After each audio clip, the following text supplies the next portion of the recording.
Today, I aim to delve into a topic that I believe occupies the thoughts of many, including myself, the debate between pro-life and pro-choice perspectives, and how we might navigate the complex terrain of abortion from a personal standpoint.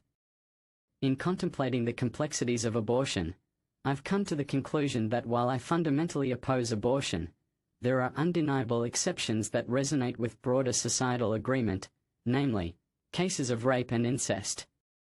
These situations, where consent is absent, present scenarios where the ethical landscape shifts, necessitating a different approach.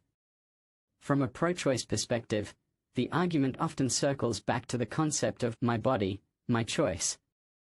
Here, I advocate for this principle in numerous personal health decisions like vaccinations, the use of recreational substances, or participation in clinical trials. However, when it comes to abortion, the situation becomes nuanced because it involves not just the woman's body but also the potential life within her.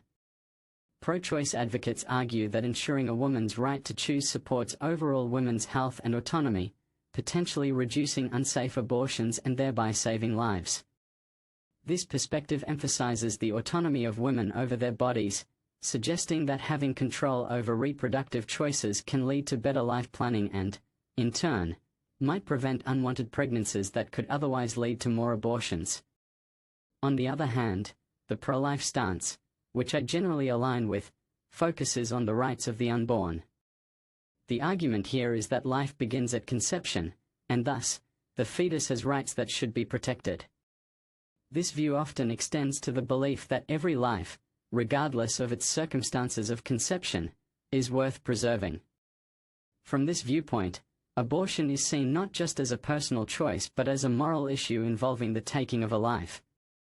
Pro-life advocates argue for alternatives like adoption, increased support for mothers, and education on contraception to prevent the need for abortion, emphasizing the sanctity of life.